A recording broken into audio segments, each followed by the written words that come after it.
Hi, and welcome to Dani After Dark. If you're new here, make sure to like and subscribe so you don't miss a notification or a new episode.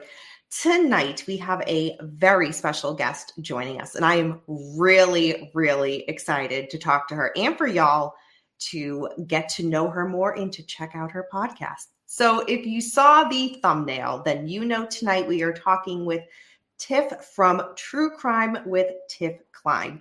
She has a brand new podcast, which of course is a true crime based podcast. I learned about her on Instagram, and y'all, get over to Instagram and follow her. Not only does she have an amazing podcast and cover amazing cases, which we will talk about, but she is also an avid true crime book reader. And right away when I saw that, I'm like, all right, I'm hooked. Me and her need to be best friends. So I'm really excited to share her with you guys. So without further ado, let's bring on Tiff from True Crime with Tiff Kline. Hi, Tiff. Hi, how are you? Good. How are you doing tonight? Good. I'm good. It's a little cold here. We got snowed in Pennsylvania. We had about 6 inches in Wilkes-Barre. So, yeah. Oh my gosh. Yeah. Oh, I'm so sorry. Sorry. I came home from Kentucky yesterday. I was seeing my parents for Thanksgiving in Ohio, and I got home and I'm like, why did I come back? Oh man. My condolences. I choose to live here, so. I know. Yeah, we were supposed to get some here overnight, and where I am in Massachusetts, it kind of blew over, but some parts of Mass got hit pretty hard. So it's a matter of time. But I'm really glad to have you on. So we have a lot to talk about. But before we do, for anybody that's not familiar with you, tell us a little bit about yourself. Well, I'm Tiff. Everybody calls me Tiff Kline for some reason. That's what my podcast is called. I'll be out in public and people are like, Tiff Kline, my friends, everybody. So I just use that because I had my own social media marketing business for a long time. And I've been into true crime since probably 8-9 years old. You know, I think the one I remember the most was obviously JonBenet and Laci Peterson are the two that I really started to get into. I live in Pennsylvania and I'm in radio and digital sales. So I've been doing that for about 7 years. So I just love advertising and marketing and talking to people. So I'm a volunteer for the Gabby Petito Foundation, and I'm also a survivor of domestic violence. So I've my hands in a little bit of everything. Oh my gosh. We could do a whole show, just on each individual thing. So let's break down. So you started getting into true crime at quite a young age, which I love that. So what was it about those cases that you just referenced, Laci Peterson or JonBenet, that kind of grabbed your attention at such a young age? I think, being around 8 or 9, I think it was also the time Princess Diana died. So I remember just seeing things on the tabloids and then comparing JonBenet, looking like a princess to Princess Diana. And I think I just remember seeing them all over magazines, and I was just really interested in being a little girl. And it was just one of those cases to this day, 29 years later, I feel like the answers are right there, but technology had to keep up. And Laci Peterson, that happened when I was, I want to say in 8th grade. So I just remember that my grandma watched Nancy Grace all the time. So I remember that being the big headline through those years. I think that was pretty heavy from 2002 to I think 2006. So I followed that one pretty closely with my grandma. Yeah. Yeah. And it's Scott Peterson being kind of back in the headlines with the LA Innocence Project. And yeah, a new generation of people who maybe aren't familiar with that case are getting to learn about Scott Peterson. Yeah. No, when I met Nancy Grace at CrimeCon, she says, how long have you been following me? I'm like, since the Laci Peterson case. And she looked at me and she's like, man, what a piece of crap that guy is. So I was like, yeah, I've been following you that long. So she was shocked. Nancy Grace, she really needs to, not hold in her true feelings. She needs to be more vocal. She holds back too much. Too much. Yeah, she does. Oh gosh. At CrimeCon, just to jump back. So JonBenet, did you, the past 2 CrimeCons, I can't remember, did you see JonBenet's father, John Ramsey, any of the presentations he did at CrimeCon? Yeah, I got to see half of his because I wanted to meet him and I didn't want to stay in the line. But I had the platinum pass, so I knew I could meet him faster, but I didn't want to be up there all day. So I was the first one to meet him at his meet and greet. And he signed the book he wrote with Patsy, and I talked to him briefly. But the cool part was the night before I was down at the bar area with Nikki Schmidt and Tara Petito, and we were having some martinis over on the side, and I seen somebody sitting next to me, and it was him with his wife. But then I saw somebody else and I realized it was Burke, and nobody really knew Burke was there. So he was hiding on the side and I could have touched him. That's how close he was. And when he stood up and looked at me, and I was like, Nikki, is that Burke? And she's like, yep. And I was like, I was so shocked because he doesn't like to go out in public. Right. So it was crazy. So like I met him through a smile, I guess, but he had security with him. And I got to meet John. I thought he was very sweet. I did not know Burke was there. Oh my goodness. Yeah, they were hiding like down by the bar. If you went around the corner to the right, there was like this wall with a TV and the big sports game was on. So Joe Petito and John Ramsey were sitting down there for a little bit, and Burke was off to the side and where nobody could see him. But I could, and I was just like stunned. I was like, what the hell? Oh my goodness. So since we're on CrimeCon, I know I was going to touch on that a little later, but let's just chat about CrimeCon now. So how many CrimeCons have you been to? That was my first one. That was your first one. Okay. Okay. Now that you said it, I remember that. Because we were messaging about CrimeCon. So what was it like your first experience at CrimeCon for anybody who's kind of watching or listening who hasn't been or is thinking of going? What was your experience like there? I had the best time of my life. I took my cousin and I didn't want it to end. And I thought it was just so cool that so many people came together to support the victims there and the families. And I think, I never heard of it until 2 years ago when I was like, oh, I wonder if there's a cruise for like crime or true crime. So I Googled it, and that's how I discovered CrimeCon. And I was like, how have I never heard of this before? So I'm like, immediately booked my ticket and waited a whole year. And I just thought it was amazing. 7,000 people all there with the same energy I've never been in a situation like that in my life. Just everybody was welcoming, loving, warm, and I didn't feel like an outcast for once in my life. I felt like it fit right in, and everybody wanted to talk true crime. So it was just really cool. Absolutely. I am so bummed that like me and you didn't like connect until after CrimeCon. So now I'm like, I have to wait like how many months to see you at CrimeCon Vegas in person? What the heck? Yeah, I know. I wasn't in Podcast Row a lot. I was more seeing a lot of the seminars. My cousin was all in that room. I didn't really go until Sunday. I really walked around, but a lot of you guys were already gone. And I tried my best to go in and out. And I went in once on maybe Friday because I was in there with Joe and Joe and Tara Petito for a few minutes. And every time I went to certain tables, people would be there. Or they'd say, I'll be back in a little bit. So it was just chance of who I got to meet and who I didn't.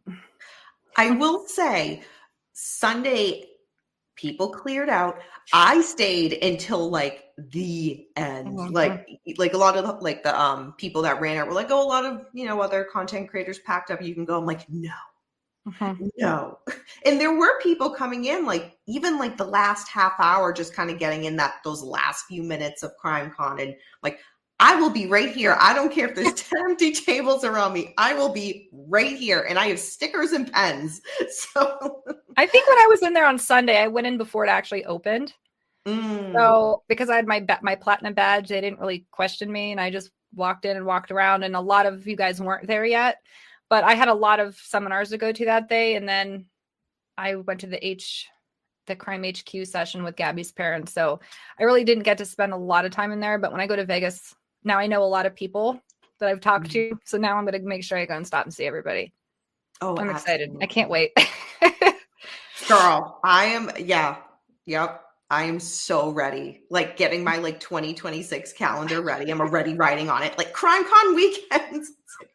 Oh I'm so excited. I think that, a lot of people have that. Oh, it's like they think of CrimeCon as a horror con or a comedy con or a 90s con where you stand in line and you pay for an autograph and a photo and you move along. And I try to explain to people like it's not like that at all. It's more of a conference. And I wish they would call it Crime Conference so people didn't get that. Oh, so like people dress up as true crime people and just walk around. I'm like, no, it's not like that at all. So I think there is stigma against it for people who've never been there. They think we're weird. Like, oh, why are you going? It's all true crime. I'm like, but there's victims' families there, and they're there to be a voice, and they know we're behind them to support them. So it's one big loving family. It's not, a place where we go and find it as entertainment. I mean, it's fun, but it's, we also know that there's real victims there and tragedies and traumas that, you don't go for the entertainment. You go for the support for the victims. That's why we all go. And I don't care what anybody says. I guarantee you, if you ask 7,000 of us, that's why we all go.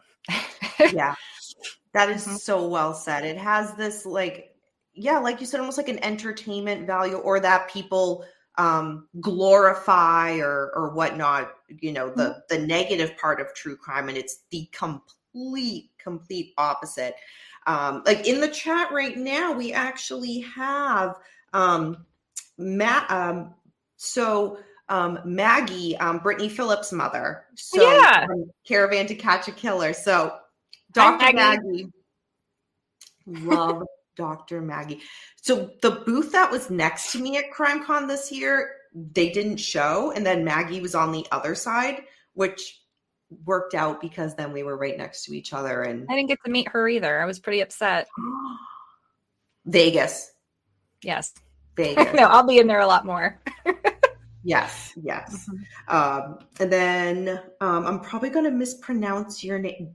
Doc 5510. Oh. It was so wonderful meeting you both at CrimeCon. Love my Dani. Yeah, that's my new friend Dawn. She's from Colorado, so she ended up in my group chat. I messaged people in the CrimeCon group on Facebook, and I formed my own group chat with some people, and then we all met when we were out there. So she was one of them. Oh, that's awesome! I love that. Dr. Maggie's adding, and there's so many unknown victims that are there, and I think that we need to start addressing more of that. Yeah, absolutely. Tiff let me know she was going to be. I am here. Amazing. I actually covered an episode. I think it was one of my first 3 or 4, and I did one on Brittany. It was around her birthday, so I studied it and I sent it to Maggie. So I think it was for October 4th. I did that. So let's, in regards to kind of transitioning from CrimeCon and kind of everything that has to offer, and there are I can't wait for you to meet Dr. Maggie. She is amazing. And no, she didn't message me on the side to say that. I genuinely love Dr. Maggie. I know, I've talked to her. She's really sweet. And you can't miss the van. I did see the van parked outside when I was walking down the hallways, but the timing, I just didn't get to see everybody in that room that I wanted to. Yeah.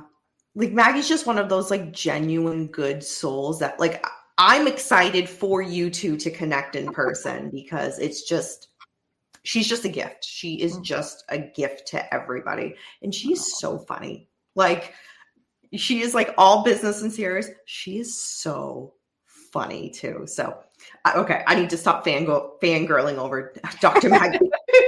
But in regards to your podcast, so it's relatively new. So tell us a little bit about that. When did you decide or think, you know what, let me start a podcast? And, how did that kind of come to fruition?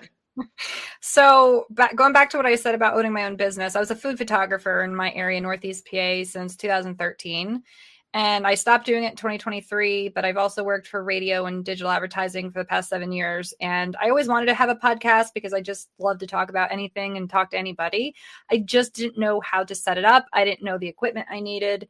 So it wasn't until I volunteered at the 2nd annual Gabby Petito fundraiser in Long Island with her parents back in June, I met Grief Isn't a Dirty Word podcast host, and he had me on his show, and we talked for a good half hour, and he's like, well, you're a natural. You can talk about anything. You need to get your own show. And we got to talking, and then he talked to me about 2 weeks later. He had me on his podcast, and he sent me a list of all the things that I would need.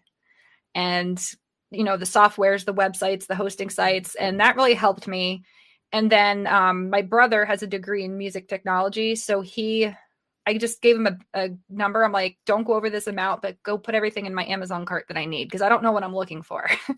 So he researched everything that would be good. And then I ordered it. And then he FaceTimed me and helped me hook everything up. So I did everything just from help from other people. and everybody recommended Riverside. So that's what I've been using. And when I did an interview with Nikki Schmidt, Gabby Petito's mom, in March, it was the first time I really ever talked about my domestic violence story. And I just kept talking and talking. And she's like, you need your own podcast.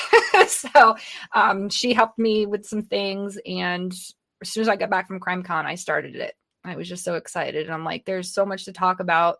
And having so many people to talk about crime with, it was nice to have a group that kept asking me, oh, are you going to have a table at CrimeCon? Are you coming to CrimeCon next year? And some people had already followed me, so they recognized me there. And that was weird because I feel bad that I didn't recognize them, but they're like, I follow you on TikTok, but, I feel, really appreciative that they followed me. And it's just nice to have that community. And I just want to it's a way for me to talk about what I enjoy, but I get to meet really cool people doing it.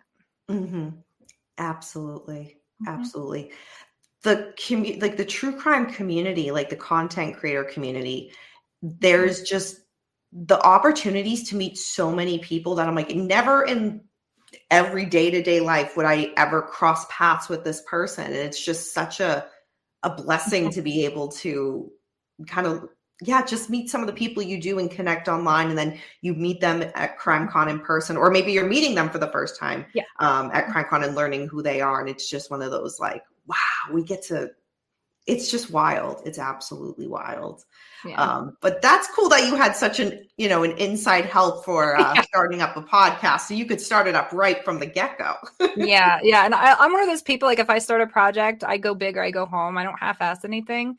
So I wasn't going to just collect things here and there and just wing it. I was like, I'm not doing it until I'm ready, 100% until I have everything. And then when my brother helped me hook it up, it was go time. And I just learned how to use the cameras and whatnot. And it's still, technology can be a little aggravating sometimes, but you figure it out. And all the people I've met from CrimeCon, follow me and they've been listening, and it's just awesome. I love talking to people about it. So. Oh, amazing. I love that. I absolutely love that. So for your podcast, so how many episodes do you have out currently? I just launched episode 11 right before we did this. I try to do one a week if I can. I don't like to overdo it, but I think I'm almost at 750 downloads, I think. Nice. So yeah, it took off in the past week, but I'm not really, counting the downloads, but I'm really excited that people are actually listening. When I see the numbers go up and you get to see where they're from in different countries and cities, and that's really cool. Yeah. So for people who are watching and listening, who haven't checked out your podcast, so what, kind of what can they expect that you cover? I know you say do you talk about a little bit about your history with domestic violence, or do you just strictly stick to the kind of true crime cases? It's a little bit of everything because I can't just focus on one thing. And I think having a background with domestic violence, it is crime. So there's a lot of things when I watch true crime I can relate to, trauma bonding and PTSD and trying to learn why the brain works the way it does. And my story was very, very, very similar to Gabby Petito's. That's a lot of people have asked me, how did I get to become friends with them and meet them? And my story is almost identical to Gabby's. Only I survived. I mean, down to the van, the social media marketing. My ex was a vegan, wanted to travel the world in a van. So when they were on TV, it really helped me start talking. And Gabby's mom uses the hashtag because of Gabby.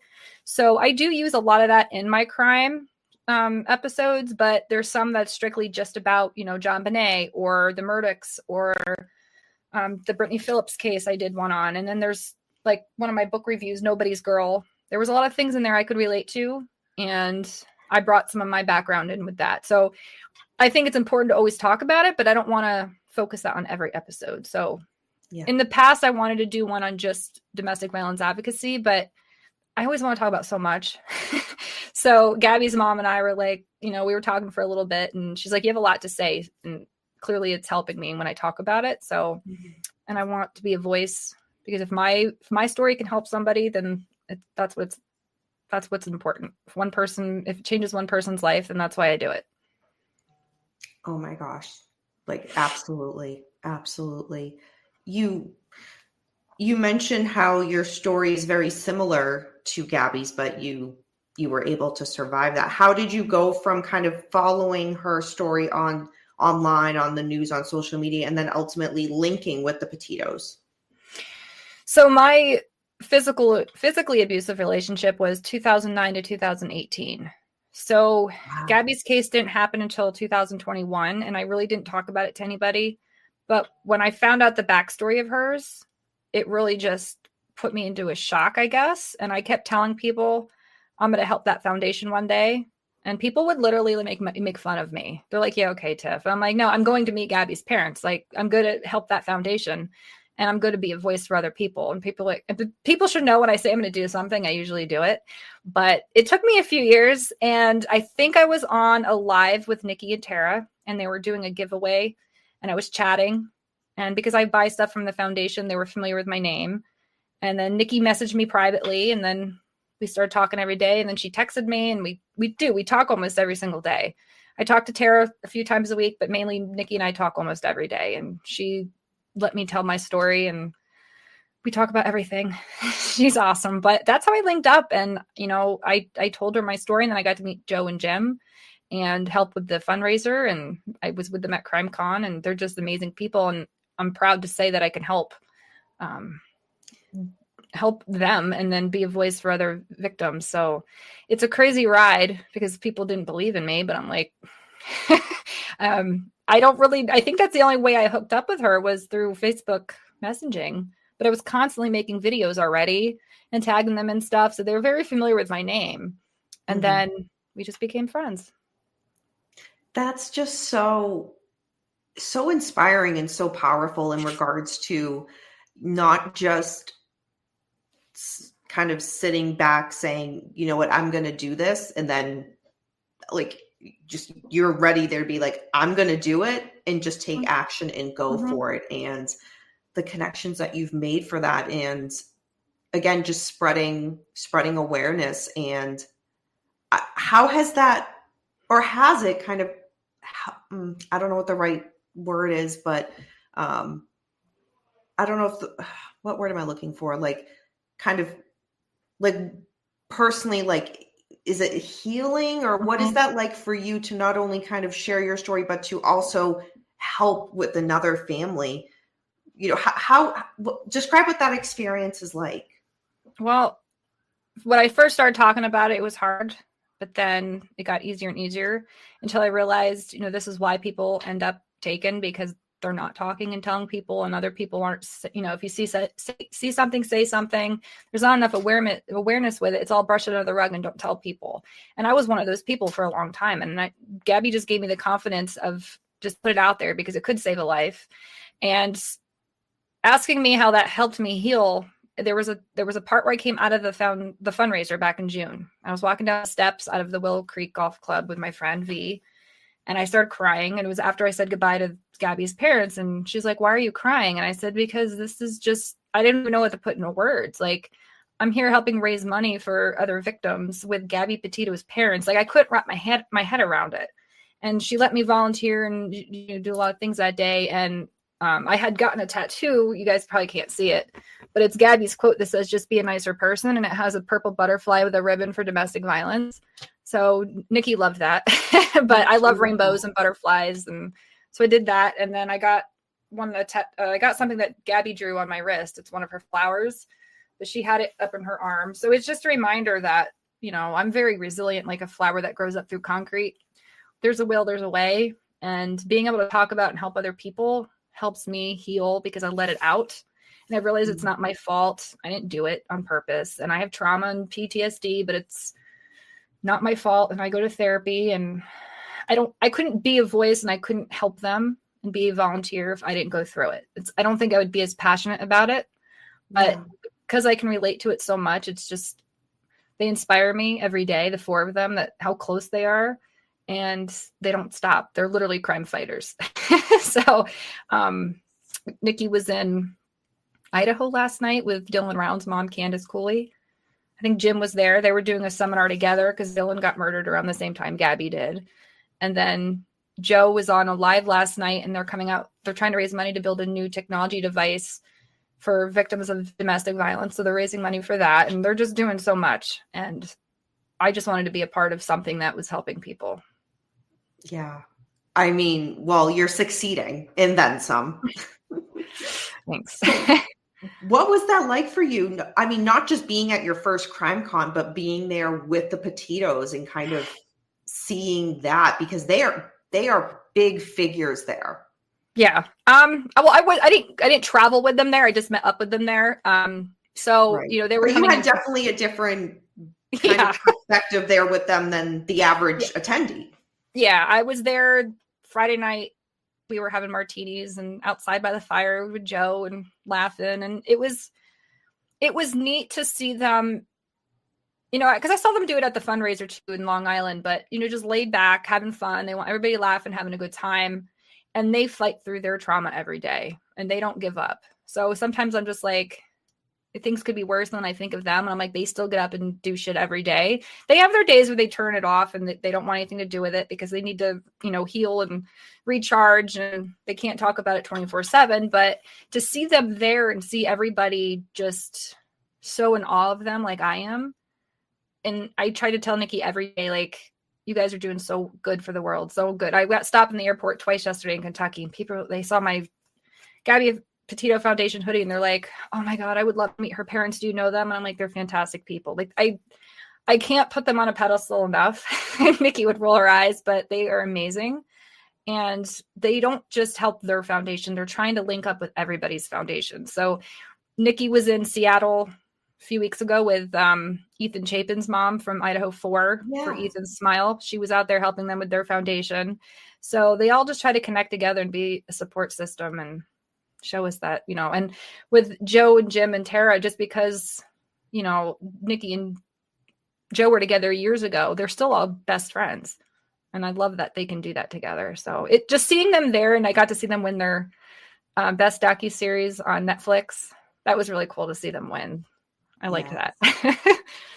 Absolutely. At the Clue Awards. That was really cool. But I wasn't there, but I heard all about, I'm bummed I didn't go. I really should have gone. But it was nice. That's awesome. So so I do see some questions coming in the chat. So y'all, if you have any questions for Tiff, please feel free to put them in here. So Beckham is my co-host on the weekends when we do our True Crime and Chill. And he actually came from Texas to CrimeCon to help me with my booth. And that's as nice as I'll be to him because it's just weird. I always need to give him a hard time for whatever reason.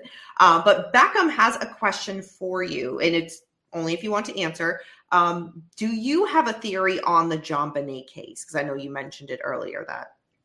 I do. I will tell you what I don't think, because I don't want what I say to be turned into, and I don't want to be held at the cross. Nope, that is fair. That is totally fair. I don't think John Ramsey did it.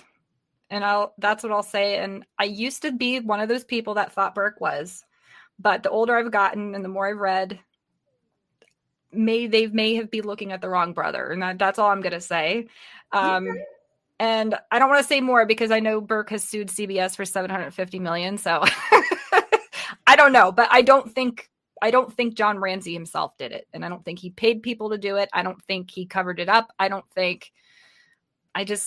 know. After shaking that man's hand and looking him in the eyes, I just saw something like, I just saw such sadness that I heard in the Just in the Nick of Crime 2 said once at CrimeCon, you know, why would somebody that was guilty keep it in the spotlight for 30 years? And that kind of clicked, and I'm like, yeah, that's a point. I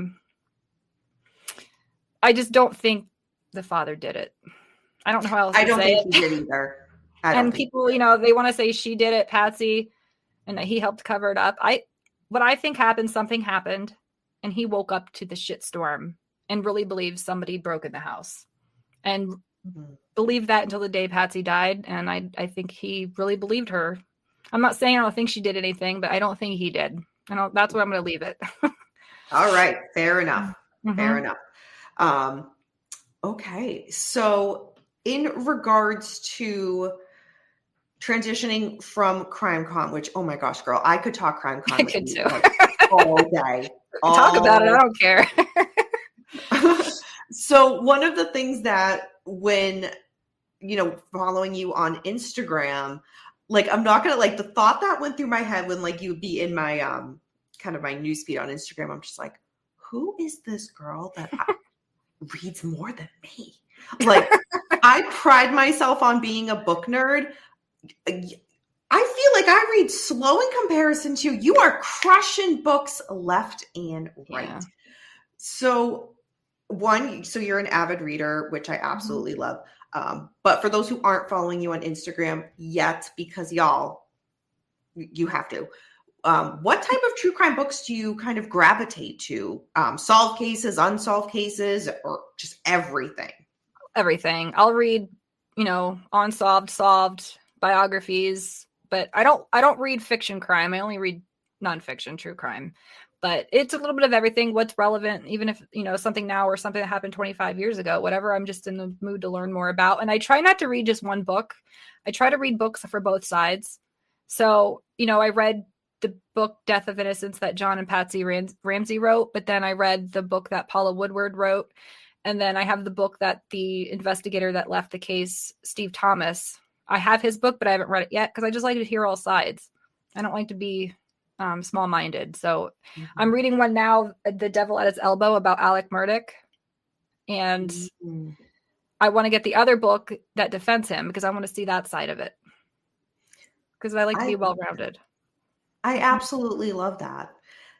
Because it's very easy to, especially with like true crime documentaries and whatnot, it just, because to be fair, when they're being produced, it's giving a certain angle.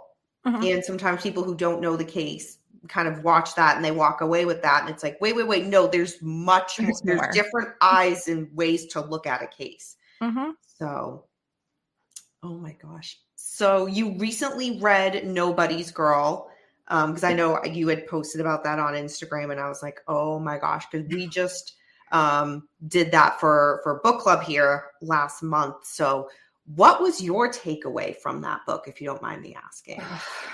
That was, I know a lot of people said it was a hard read. It wasn't hard for me because I guess I've been through so much, thank goodness I was never sexually abused, but I've been abused in other ways and the same effects, same, coping mechanisms, the same trauma and trauma bonds. And I can get the cycle that she was in, wanting to make her abuser proud and still caring about them, even though they're a piece of shit. Sorry if I'm swearing on here, but oh no, go ahead. Like I can understand it. And I went to be an intern when I was in college for a place that used equine assisted psychotherapy for kids that were dealing with loss and trauma. So when I read this book, it was reminding me a lot of the things that those kids went through. And I would read their files and they would pick the biggest, baddest horse in the barn to work with. And it was just really interesting on why they picked certain horses, what they named their horses, and how an animal could pick up their emotions, just like the horse in the book she was talking about. So she clung to that horse, and a lot of that made sense, more sense to me now than it did when I was doing that. So that was like 2015, and how she was just hell bent on getting justice. And I'm like that. Like I said, if I'm going to say I'm going to do something, I don't stop. So I saw a lot of myself in that book in ways that I couldn't put it down. I think I read that book in 3 or 4 days and I wanted more. And it's sad, that she's not here. I personally, I don't know what I think about her dying. People have asked me if I think she actually took her life or if she was taken. And I don't know, because you don't ever know what's going through someone's mind that's been that traumatized. Yeah. And it's not for me to say what actually happened, but I read her story leading up to that, and she was very strong, and she wasn't just a voice, she was a movement, and she got justice for a lot of people, not just herself. And that was her point. It wasn't about her. It was about everybody that was involved. Absolutely. Mm-hmm. And it's just interesting timing too with one with Ghislaine, having these meetings and being transferred from a different prison, and just the thought that she might get out.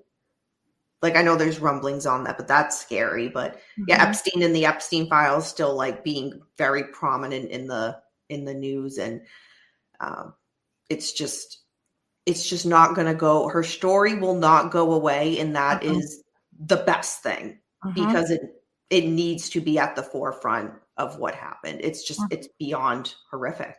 Yeah. I know there was a lot of people, and I don't talk politics. I will never tell you what sides I take, what I believe in, whatever, when I'm on these things.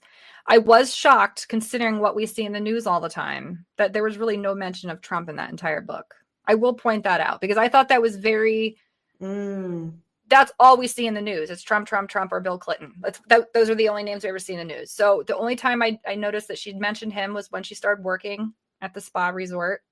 Yeah. And her dad introduced her to Trump. Then she started working there.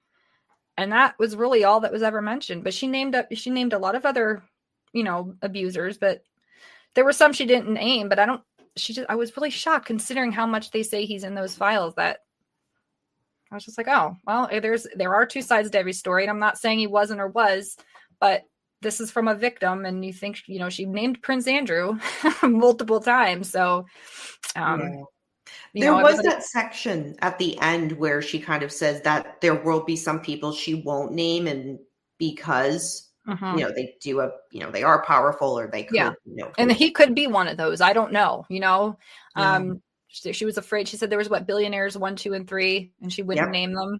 So, I mean, maybe he's one of them, maybe not, but I thought there would be more in that book about him. So I was just really shocked, from what we hear in the news. And that goes back to your friend asking me about JonBenét's theory. When I read all those books, the media spun everything out of control. So when I read Paula Woodward's book Unsolved 25 years later of JonBenét, she was putting in pictures of doctor's notes and blood samples and DNA and spit swabs and everything that the entire family submitted, but the media would say they weren't cooperating, but they did. It's just the media just wanted to put their own title on it. So you can't believe everything you watch and you can't believe everything you read. So it's really hard to say, when you read these. And it's, I get so scared that I'm like, society, have we learned nothing? But like you just said, you can't believe everything you see. There's so much more, and we're in 2025. I'm about to go into 2026, and I feel like that message still needs to be put out there. Do your due diligence and do a little bit of research, because the media is not always presenting things the right way. Not just with true crime. No, it's everything. And then with those damn videos, there are some videos now where I have to really wonder if it's AI or if it's real. So, I mean, God knows what's on the news that's really not real and what is. But I'm also not saying everything in these books are, that's just her perspective. It's what she remembers. So you really won't know unless you're those people. So that's why I like to read different versions. I'd like to read some other victims' books. I'm not sure if they wrote any, but I'd like to see if they kind of match. So, which I'm sure they do, but it was interesting. That was one of the best books I ever read. Okay. Very, very high praise. I recommend it as well to everybody. Absolutely. Yep. We have a question from Kane for you. Do you think the JonBenét case will ever be solved? I do. I think when we were at CrimeCon, John was on stage saying they were in Boulder the day before the police department, and they finally let go of some of the evidence to go get tested from a private detective lab. And one of those was the garrote around her neck. They kept for 29 years and wouldn't release. I know in 2008 there was evidence tested, and then there was evidence tested again years later from 2 different labs, but the same unidentified male DNA matched. That's in the CODIS DNA. So have it in the database. They don't have a name yet, but 2 different labs tested it, but it was the same unidentified. It was DNA tests and swabs, and but they had in the book too from Paula Woodward. John Andrew, her half brother, Melanie, Melinda, her sister, Burke, Patsy, John, the Fleets. They all gave pubic hair samples, fingerprints, bloods, spit, and they have it in that book. So the whole family was exonerated in 2008. I don't know. I think it will be solved, and I would really like to. Next year will be the 30th year. It would be really cool to see that get solved, and it would be cool if they gave John Ramsey the Crime Fighter Award at the Clue Awards, because he's been fighting it for 30 years. And if the Boulder police finally let it go to get tested, I think there's a chance. But I don't know. I'd say so, though. I'd say before 2030, it will be solved. That would be amazing. That would be amazing. So not this past CrimeCon, but last year in Nashville, he did a presentation and I went to that, and he was saying at that time that he was fighting the Boulder police, because they would not release the evidence. So thank God progress has been made in that. Just I'm not sure what made them finally release it. Probably from him just badgering them enough, and it was starting to just take over media, and it just looks bad. Looks like they're trying to cover something up. But he wasn't mad at Boulder police when all this happened.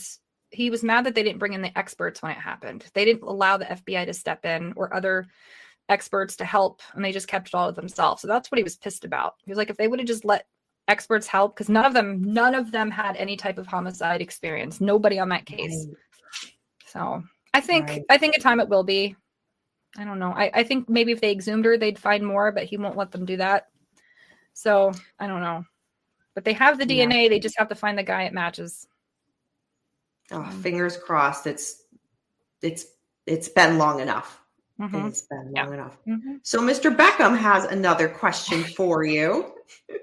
So if Tiff's career would have gone in the direction of criminal justice, what type of job position would she be most interested in? That is a good question. It's a good question, because I was just telling my mom this. I was cleaning out my closet probably a year ago, and I discovered a folder with all my things from high school. In 11th grade, I wrote a paper saying, and I was very specific. I wanted to be a crime scene homicide investigator. So this was going back into high school. I used to watch Unsolved Mysteries going to sleep at 5 years old. I still do. But this was something I was always interested in, but I suck at math and science. So I always beat myself up that I couldn't do it. And back then I didn't have the confidence that if I say I'm going to do something, I'm going to do it. I wanted to be a funeral director. But again, it came down to the math and science. I'm like, I'll never survive. And it just never happened. But I think I'd be really good detective, because I get obsessive over I have obsessive worrying and obsessive thoughts sometimes over things I'm really interested in. So I won't sleep or stop until I figure out a solution, which is weird that I'm bad at math, because that's all problem solving. But I think I would have been really good at doing that, because I would bring justice to cases. I would be one of those investigators that wouldn't stop until there was justice. Amazing. It would have been a lot of fun. I'm just too much student loan debt now, so I'm not going back. No, that is true. You know whose career you're basically describing right now is Cheryl McCollum from Zone 7. That'd be so cool. That's my dream job. That would be. I think. Were you able to meet her at CrimeCon? Yeah, I met her at the kickoff party. Awesome. Yeah, and then I sponsored her wildlife CSI event they did in Lake Tobias in PA. I sponsored that for them. I sponsored an officer, so I talk to her sometimes. Awesome. Love Mac. She's amazing. Absolutely amazing. And what she gets to do day in and day out, I'm just in awe, in absolute awe. But I feel like anybody who's watching this, even for 5 minutes, is just yep, Tiff would be amazing at that. Attention to detail. Absolutely. Well, if I could ever leave my full-time career, I would love to be able to just talk true crime for a living. That would be awesome. Cheryl Mack. Yeah. She knew we were going to do this together. And she's like, oh my God, you two. A great pairing, she said. I'm an accountant, and Joe Scott Morgan told me at CrimeCon that I should have been a forensic accountant instead. So accurate. That's my dream job. Side story. I have a close friend who's an accountant, and he was telling me about forensic accounting because I had never heard of that before. Oh my God. Again, if I was a numbers person, really cool. Really I love Joe Scott Morgan. He's mine.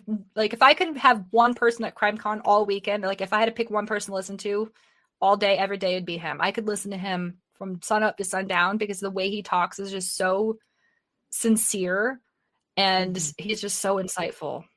Oh my God, I love him. He's one of my favorite crime people. And I watch him all the time. And my dad's going out, hopefully, to Vegas. And I'm like, you got to meet him. You got to meet him. Out of all the people, I adore him. He's so nice.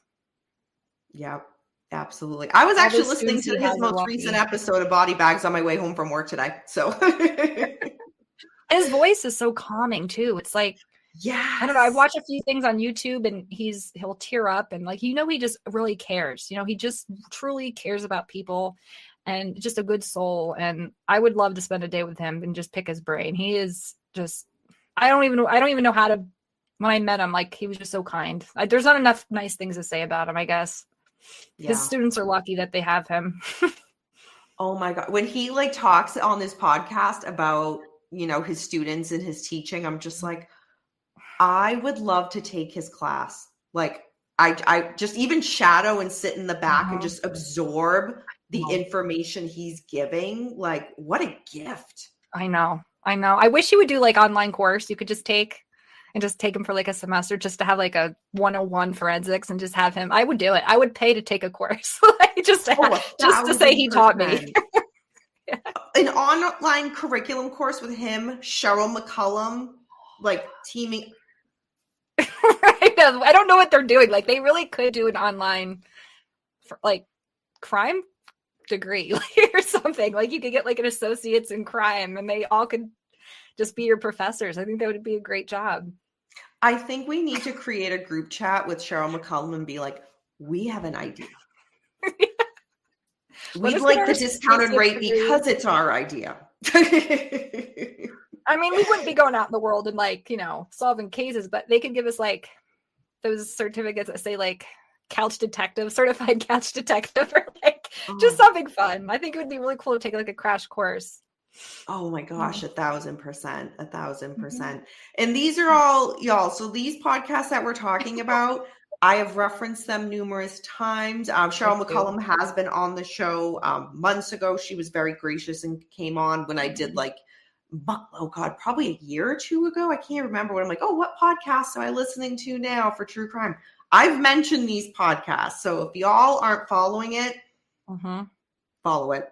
Yep. So to jump back a minute, just for, in regards to switching from kind of podcasts or YouTube to kind of true crime reading in books. So what books are you reading currently? I can only read one at a time. That's fair. Or what's the lineup right now? I had them right next to me. This is the one. Oh my gosh, you just pulled a big. So it's The Devil at His Elbow. This is the one about the Alec Murdoch case.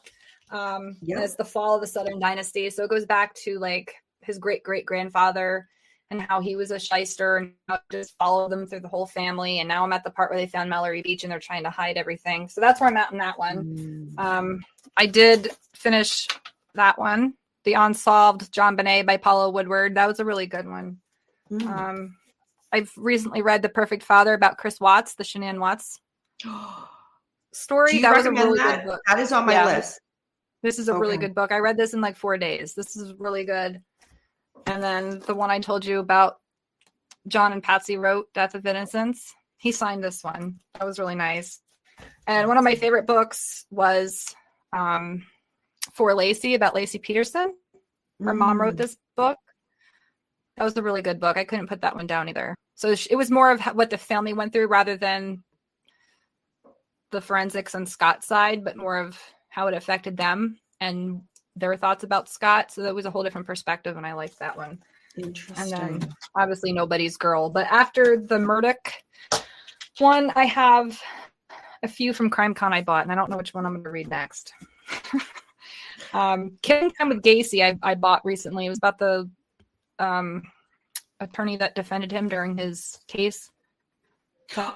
Interesting. That might be my next one. Yep, I have that book. Yep. I think I'm going to do that. I'm a quarter of the way through. Yeah. So far, so good. You know whose book I wanted to get? Oh, sorry. Go ahead. No, I was just going to say it's either that one or the one about Abby and Libby. the Delphi murders. I bought that one at CrimCon, The Shadow something. I can't remember it. That's on my list too. So I have a lot. I have like 20 books over in my book stand that I haven't touched yet. So that is, yeah, all that right there are to be read. It's when I go to CrimeCon, I mean, Beckham, Mr. Beckham is here, so in the chat, so he can attest. The amount of books that I buy, it's obscene. It's obscene. Yeah. I go to the bookstore like the first day, and I just clear house. That's what I did. Did you get Nicole, and I'm going to butcher her last name, Nicole and Jemmy's book? Mm-hmm. Yeah, she signed it. Oh, let me tell you about that. I bought her book, and I was like, the night of the Clue Awards, I was like, I'm going to put this in my bag because I just have a feeling I'm going to run into her. And as soon as I got off the escalator, she was standing there. And I had talked to her the night before at the kickoff party, but she signed my book. And then, she's from Philly and I'm from Scranton. So we're only an hour and a half away. So she had this contest on, she has a club that you pay for every month, like $5.99, the Gross Room. I don't know if you're familiar with that. So yep. She had a contest that if you entered by November 14th, I think you could win to have dinner with her and her daughter down in Philly. They haven't announced it yet. And I'm like crossing my fingers because I'm like, I'm so close. I would love to have dinner with her. I asked her what the craziest thing she ever found in a human body was. And she said it was a gift bag in someone's stomach, like a birthday gift bag. And they didn't know what it was until they took it out of the stomach and cleaned it off. And it was a freaking birthday gift bag. And she's like, I don't know how that got in. Like, it was crazy. I'm like, I could have dinner with her and talk all night. She is so cool. Oh my gosh. Yeah. Seeing her, I saw her at the CrimeCon kickoff party, and like one, she's covered in tattoos, which like I love a girl with tattoos. Love tattoos. She's stunning. She is so pretty. Like I was just like, I was too shy to go up to her. I really was. I was just like, oh my God, she's so cool. And I'm just like, so not. But then my cousin saw her walking around at some point in the creator row, and I went up and I was like, can I have a photo with you? You're really pretty. Like she's amazing.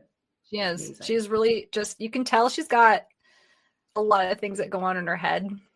Like she's like real big analyzer. Obviously she's a pathologist, but I went to her thing that she did about Hollywood deaths and suicides and different ways of dying. And that was really neat. I was almost really sad that I wasn't going to get to see her, but something happened and I finally got to. I think I got out of John Ramsey's meet and greet early so I could go see her.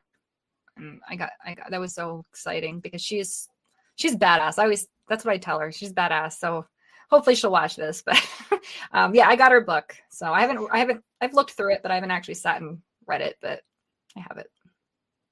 I missed getting it. I went up and I was just like, I can't find this book. And they were like, oh, we sold out like immediately. And I was like, I missed it. Oh, but I will be getting it. It's in my Amazon cart for like after Christmas if like no family gets it for me for a gift. Oh man. Yeah, I've known about it, but that was my mistake the first day CrimeCon when the store opened. I loaded up on like 7 or 8 books and my cousin's like, how many do you need? I'm like, not enough. But then the last day I went in and then it was buy one, get one. And I learned my lesson. I'm like, oh, are you kidding me? But some of them were gone. So you don't know, Yeah, that's wait to buy on the last day. But yeah, you run that risk. Yeah. Oh gosh. Yeah, I was able to, Beckham held down the booth. So I was able to sit in on her presentation, but it was so packed. I had to sit on the back, like on the floor, but it was like so worth it. Worth it. Yeah, I remember that. I walked in and it was just, there was no seats. I was like, I think that was the most packed one I've seen. That was crazy. I'm hoping she comes to Vegas. I'm so hoping. And I can just be like, damn it, I need to go up to her and talk. My cousin wouldn't introduce herself to anybody. She was like, they'll think I'm stupid. I'm like, they expect you to walk up to them. Like Crime Weekly people. She loved them. And she was so nervous. She wouldn't go up to Stephanie. And I'm like, do I have to do it for you? No, don't do it. Like, whatever. But I get it. So in regards to, all right, I'm going to ask you a question. And if it takes you a minute to think about it, that is fair. Okay. What is your all-time favorite? And if you want to say why on each, that's fine too. 3 true crime books you would recommend to somebody.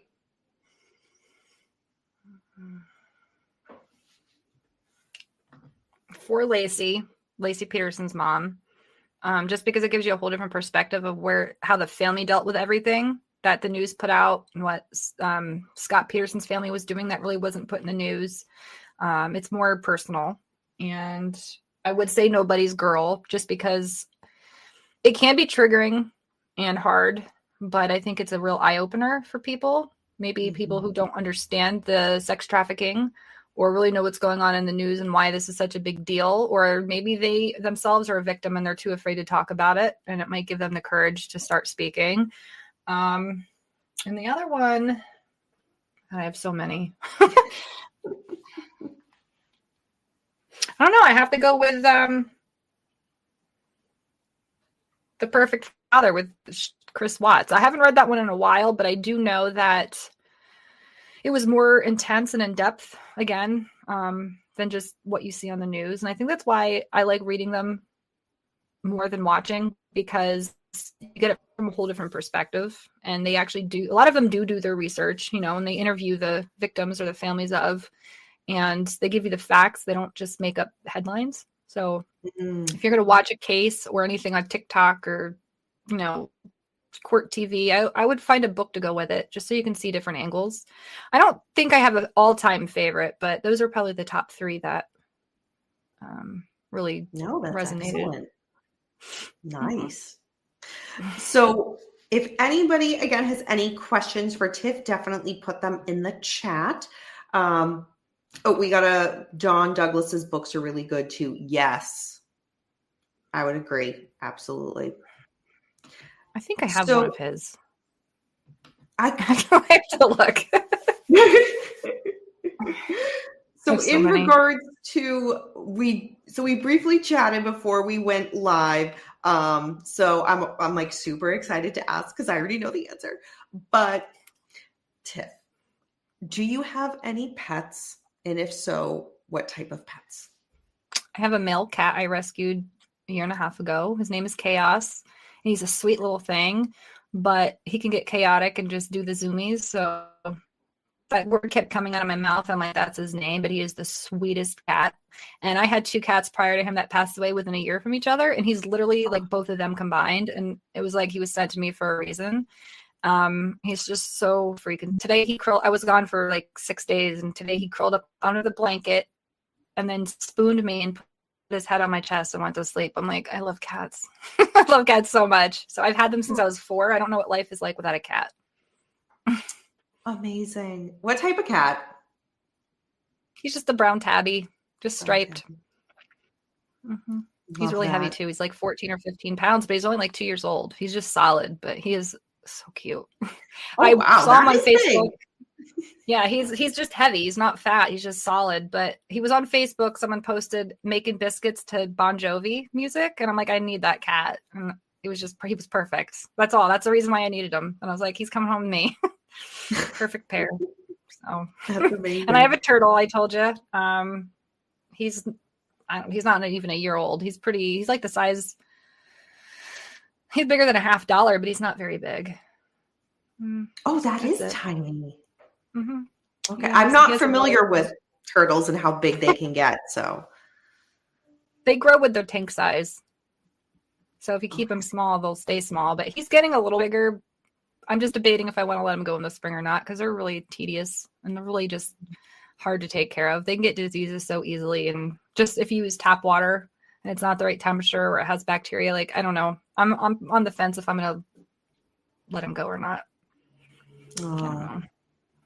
How does your cat interact with the turtle, if at all? He does interact with them every morning when I go, because my fish tank kind of is on my bathroom sink so it doesn't get messy.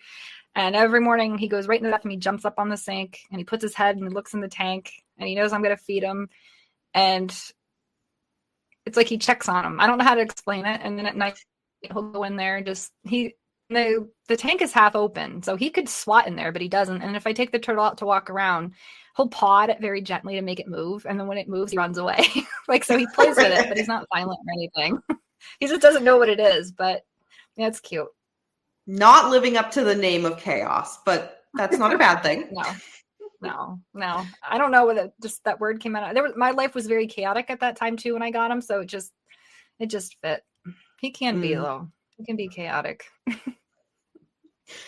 So Kane has a question for you. What do you think of Anne Rule's books? I've never read them. Really? Mm-mm. Interesting. Her Ted Bundy one, A Stranger Beside Me, is like a classic. Yeah, I've never read it. Wow. I'll have to. There's so many that I told you I have, that I've had over for years. I just never, but my life was, the past 6 years of my life were not the best. So I'm just getting back into reading, but I've had books for a very long time. I read in high school, I read in college, I read before this past 6 year span. I stopped for a while, so I do have to catch up, but I don't need to add any more to my list, guys. Please let me catch up on what I have. I will literally go to Amazon and say, I'm going to order this for when I did that for Cheryl McCollum's book. I ordered it. So when it comes in, I have it. I ordered Mandy Matney's book about the Murdochs, and that doesn't come until, it should be coming this week, but I'm like, why did I order this when I have 20 other books? But it's like, you never know what you're in the mood to read. And you're just like, you have to have it. So like, oh, I'm going to read this one this week. But yeah, I'm really bad. I'll buy them and I'm just like, it will take me years before I read them. But my goal this year has been to read a book a week, and I'm doing well with it. So hopefully by the end of next year, I'll have all these books read. I love that. Like, like kindred spirits right now with each other. It just, we need a Dani Tiff book club. Oh my gosh. I would love nothing more. It'd be fun. You have one already though. I don't want to step on your toes. You don't need to. With mine, it's anybody's welcome on camera. We vote at the beginning of the month. It's at the end of the month. People can come in for it if they want to talk about it or not. It's very, very flexible. Very flexible. But, this is a good one. Do you think Richard Allen will be awarded a retrial?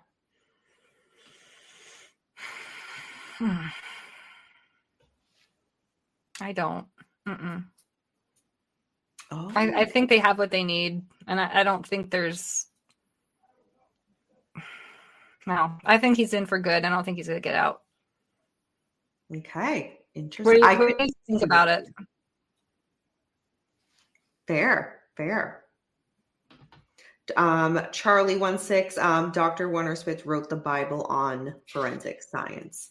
I would love for him to be at CrimeCon. When they asked a few weeks ago who they want or who do we want there, I did put his name down. Oh. What was it? In Nashville, Dr. Michael Bodden, at one point, I was just walking around in between panels and he was right there. And I was like, I got a photo with him and I walked away and was like, oh my, I'm like, you are a legend, a legend. Just. I wish I would have known CrimeCon was happening during Nashville because my mom and brothers live in Nashville. And if I would have known that, I could have just went and, had a nice old time. But that's when I found out about CrimeCon while Nashville's was happening. So that's when I bought my ticket because I saw that it went on sale. But I told my mom, I'll go every year as long as they're at different places. I really hope they go back to New Orleans because I've never been there. And that's one place I want to go. So I'm hoping it'd be nice if they came to Pennsylvania or New Jersey or, Massachusetts. Boston would be nice. Hit the East Coast. So we'll see. They seem to do the same few and it just rotates. Yeah. So, yeah. Let's see. I know him personally, worked a few cases with him. Very cool, Charlie. Very cool. Yeah, that's cool. I'm in for New Orleans. I've never been to, I would 100%. Yeah. 100%. I think that'd be awesome. Yeah. And I can speak for Beckham. He would fly for that. He would fly in for that for sure. I already know he would.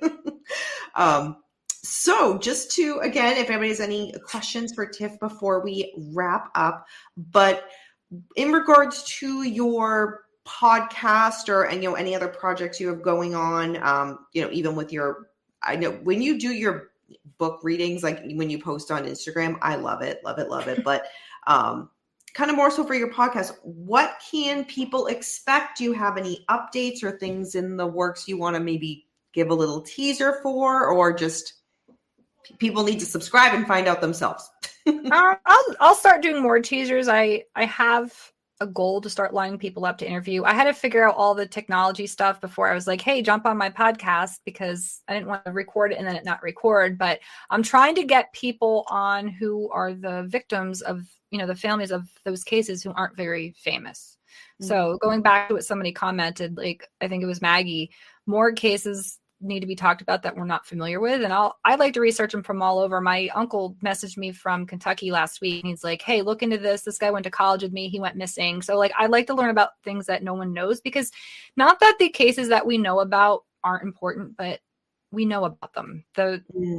We know that people are helping them. We know that they're in the media, but we have to get other cases because they're just as important. So that's my goal. I don't really have anything to tease at the moment because I'm still trying to get this lifted. But just interviewing more people. I hope to get some of Gabby's parents on with me. I want to have you on my show.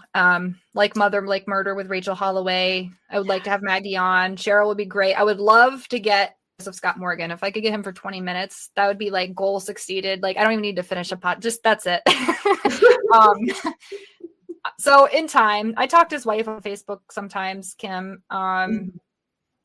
But I'll be at CrimeCon in Vegas, so we'll be with my parents. I won't have a table or anything, but I'll be walking around and I'll talk to everybody. I might have my own stickers just to pass out, but yes. And then July 17th is the 3rd annual Gabby Petito golf fundraiser in Long Island. So they'll be posting information on that soon, on ways you can sponsor. I sponsored a golf cart for like $100. And what was cool was when I got there, they had like 100 golf carts lined up and everybody's logo on them. And Joe Petito and their lawyer Patrick Riley, I drove my cart around. I got floored. I was like, what? Out of all the golf carts, they had mine. So that was really cool. But they just want to have a good time, open bar, and then they have a DJ afterwards and dinner, and you can buy a ticket for dinner, or you can just, come golf. There's all these different packages, but just as little as $100 just to sponsor a cart helps. So all the proceeds go to help finding missing people and domestic violence victims. And Heather Locklear showed up last year. So it was pretty cool. So that's July 17th. Name of blast from the past. Yeah. She's really good friends with Tara Petito now. Tara was just out in California and stayed at her house. They were doing some event out there with Joe, and they're like best friends. So that will be July 17th. Other than that, I don't have really anything like secretive I'm planning. I'm just going with it. Changes by the day with me. So next week I could have this big project that I just came up with. So just stay on alert on my pages, because it could change at any minute. Speaking of that, where can people find you? TikTok and Instagram at True Crime Tiff Kline. I would direct you to my Facebook page. I mean, you can add me on my personal page. I don't care. But I had a business page called Kline's Corner with K's, and I converted it into a true crime page, but it won't let me change the name because it's so old, from 2013. But my logo, True Crime Tiff Kline's on there, but it's called Kline's Corner. So I don't like to promote that because it confuses people. But if I would say, if anything, follow me on TikTok and Instagram. Fair. And I do have all the links down below in the drop down bar to make it easy for people to go follow. And Matilda said, just subscribe to Tiff's podcast. Thank you. Love Matilda. Thank you. Thank you. Yes, everybody definitely subscribe to the podcast. I'm like, honestly, like listening to it. And now that I know you had all this like help behind the scenes to get you like to the perfect place to start, I'm just like, she is crushing it like right out the gate. But too, I couldn't have done that without the guy that interviewed me at Gabby's, I can't remember his first name. Is it Dan? From Grief Isn't a Dirty Word podcast. And then my brother being the tech guy. So there's no way I could have figured it out by myself. There's a lot, but once you get on it and you learn it, it's a breeze. But because I've had social media marketing experience and working in sales and advertising, like for me to connect and network, that I got that. That's fine. Like I can do that. But hooking all this up and trying to learn all these softwares and programs, I had no idea where to begin. So just ask people. I mean, especially people in our community, the true crime world, everyone wants to help everybody. So if you're wanting to do one, just ask people, because Rachel Holloway messaged me after CrimeCon and she's like, if you need help with this, that, and this, don't feel pressured, or, don't be afraid to reach out. I can help. And everyone's just so nice. Oh, Rachel, love Rachel. Yeah, love Rachel. I just met her in July here in Massachusetts at the True Crime Podcast Festival. And it's like one of those, we meet and then it's like, I feel like I've known you my whole life. She's just one of those amazing, genuine people. So you're in good hands with Rachel. Well, I met her for that Friday night at CrimeCon at the bar, and she was with Heather, and she told me she was from Kentucky, and I forgot. So yesterday, I mean, we talked a little bit since then, but yesterday I was at the Lexington, Kentucky airport, and she's like, I just left there. I dropped my boyfriend off. I'm like, literally, if I would have came a half hour earlier, I would have seen her, and that would have been so cool. But she only lives an hour or so from my parents. So next time I'm in Ohio, I'll try to see her. Oh my gosh, absolutely. Nice. CrimeCon She's girls, really cool. I love it. So we have, if this is not an endorsement, I don't know what is. Tiff's podcast is great. I second that. Thanks, Dawn. Matilda's about to third that after she starts listening to what she subscribed to. So I need to get people on my podcast, because it's just me talking, but I had to get the kinks out, and I'll just, once I go, I just go and I put my opinion out there, and I don't care, if you don't agree with it, that's whatever. But I have to get people on there, but it's just been me talking. So I'm sorry that I can just go on and on for an hour. So I apologize. I love your format. I mean, don't get me wrong. Like, if you did have Joseph Scott Morgan on, like, you'd have like probably 1,000 listens within a month, and it would all just be me. If I get Joseph Scott Morgan on, I'll get you on there at the same time. And then we can have one big thing and get him when we have him, and we can both interview him. Oh man, that guy's knowledge. Oh gosh. All right. Well, thank you, Tiff, so much for coming on Dani After Dark. I really appreciate it. It's been great to kind of meet you online through Instagram and then kind of connect with you. And I'm really excited to share your podcast with everybody. I think it's absolutely amazing. The work you do is incredible. There needs to be more people like you, honestly, truly. Thank you. So everybody, again, all of the links are down below. Social media, podcast, subscribe, follow, whatever, all the things. And make sure you get the latest of what's going on with Tiff. And if you're going to go to CrimeCon Vegas, you'll see both of us. Yep, we will be there. You'll see me walking around. So I'll just walk up to people and introduce myself. I don't care. I'll probably get my own stickers and just pass them out. I don't know, but I would like a sticker in advance. Okay. For my laptop, I would like one in advance. I'm calling it now. All right. And Dr. Maggie's still here. Miss all you guys. Love you, Dr. Maggie. Looking forward to seeing you at CrimeCon as well. So, all right, everybody. Thank you for joining us. And if you have any questions or comments from this, if you weren't able to catch it live and you're on replay, just leave it down below in the comments and get back to you. So, thank you. Thanks for having me. Thank you so much for being here, Tiff. This was amazing. Absolutely amazing. Have a good night, everybody. And until next time, remember, we don't live in darkness. Darkness lives in us. Bye, everyone.